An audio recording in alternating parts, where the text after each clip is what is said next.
Welcome to another video from Gweilo 60. Today we're going to be talking, well, this is the first conspiracy theory video that I'm going to be putting out, and maybe the last one, but I'll leave it up to you guys to determine whether what I'm saying is true or not.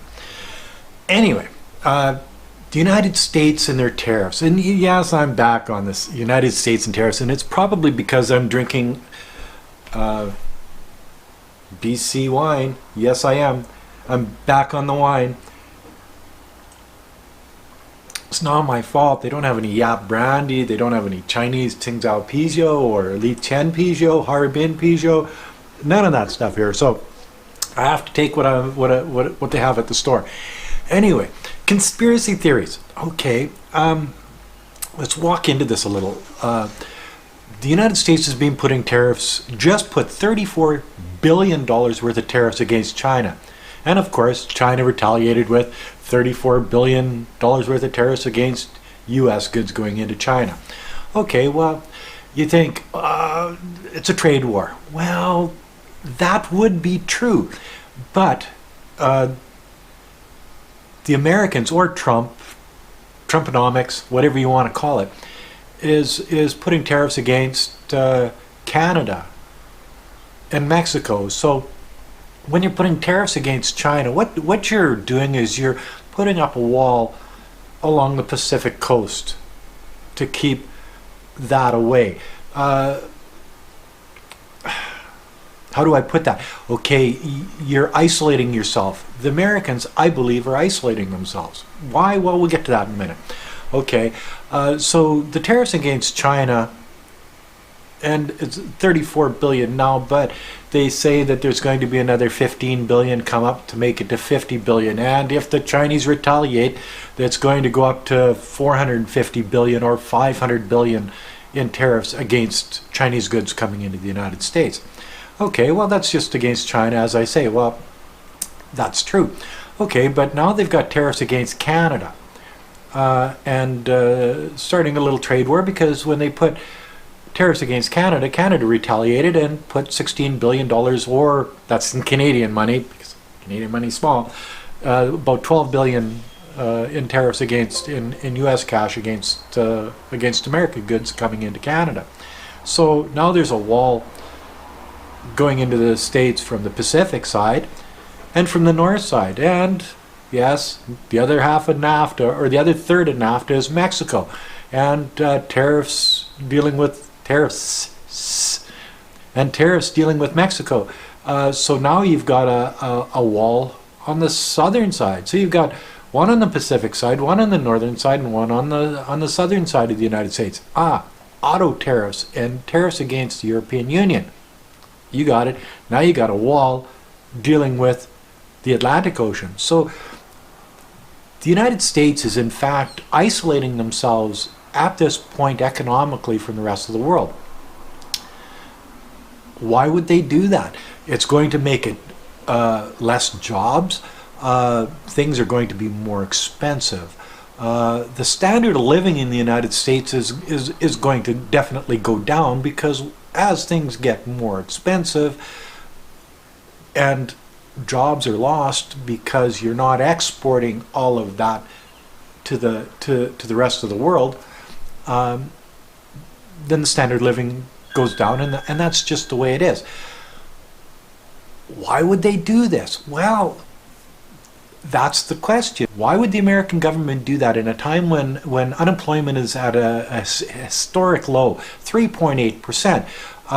The stock market is at a historic high. People are doing good. Why would they screw with that? Well, it's a protectionist thing. I believe it's a protectionist thing, and this is my opinion and my opinion only. They're scared of China. They're scared of China taking over the #1 position in the world. They want to protect themselves, their jobs, their people, against the Chinese threat.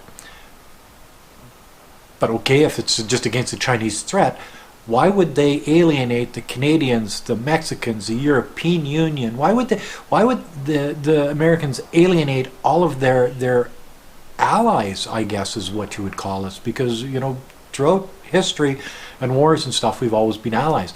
Well, I don't think the Americans want to be reliant economically or for military needs, reliant on any other country except for the United States of America. Well, see, one good reason for this is if the United States feels threatened enough, and they say, they've gone as far as to say that Canadians are a national security risk. Really? Honest, Don, I'm telling you this right now, when we said we're going to go get Putin, we weren't talking about Vlad Putin. We were talking about like French fries with some gravy and some cheese on top of it. In Canada, that's Putin, not Putin. So like if you're freaked out because all the Canadians were saying Putin all the time, it's not Putin, it's Putin. Poutine, I guess, if you want to use a little bit of a French accent. So we're not a security risk. But you see, the United States thinks that, okay, if we're reliant on a place like Canada for steel and aluminum, or China for steel and aluminum, for things that they build tanks or vehicles or beer cans or whatever, if a war started, then they'd be reliant on other countries for stuff that they would need for their war effort, I guess is what the word is. So they don't want to be reliant economically or militarily for military needs on any other country except for the United States, because they may be getting ready for war. And this is a possibility. I read on the internet actually yesterday an editorial. If Canada was occupied by the United States, how would it happen and what would happen? Well, the end story of the long story is that really nothing would happen. The Canadians, we've got such a small military that.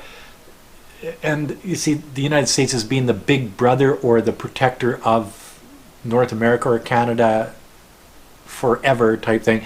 So really nobody's going to come to Canada and say, oh, America, you can't do that. And so, but now things like that are coming into people's minds, where 2 years ago, nobody would even think about that. What was on the news, and it could be fake news, who knows, where Trump was talking about Venezuela, and he says, why don't we just occupy it? And the people that he consults with were against it. Obviously, you can't just go, well, tell Putin, not Putin, that when it comes to the Crimea. But you know what I'm saying. If the leader of that country is so blatant to say, well, why don't we just occupy him militarily, a place like Venezuela? Well, what makes Canada so different? What makes Mexico so different? What makes Venezuela so different than, so, and you've got now the South China Sea thing with the Chinese government building islands, the Spratly Islands and such. You've got disagreements on shipping lanes through the South China Sea, and trillions of dollars of shipments go through the South China Sea every year. See, there's so many different things happening in the world right now that maybe the United States is looking at something down the road saying, well, we have to distance ourselves from these countries. We have to distance our economics from these countries. We have to be self-reliant, not only financially, but militarily. They're pulling back from places like NATO, the Trans-Pacific Partnership. They pulled out of that. NAFTA's on the ropes. All of these things that kept all of these countries together with the United States is very quickly falling apart. This could be a problem in the future in dealing with our big brother south of the border. And being a Canadian, if I think it might happen, then what are people in China thinking? When they see all of these tariffs, American destroyers going through by Taiwan, thumbing their nose at the Chinese Navy. This only goes to make it more difficult to deal with these countries. You also have to understand that the United States, their exports are only 12% of their GDP. So they're a consumer-based economy. They've got 325 million people in the United States. So their exports being at 12% of the GDP, yeah, they're not so reliant on exports as a place like Canada or China or the European Union are. So it's not a big leap for them to just not export, because it's 12% of their GDP. They could handle it. They could absorb that. Okay, well, what about their imports? Well, only 15% of their GDP is imports. So they could probably produce that stuff at home too. And maybe these tariffs are a way for the American government to make the American people produce these goods at home, on the ground in the United States. So if something does happen in the future, war, then they're ready for it, and they don't have to go abroad for any of these, the fracking oil, to the steel, to the aluminum, to making automobile parts in the United States, and not relying on automobile parts from Europe or Canada or Mexico or China. Things like this, and I think this is something that everybody has to look at and say, well, geez, it is a possibility. That's a conspiracy theory brought to you from Gweilo 60. Wow, I bet you never thought that I'd bring you a conspiracy theory.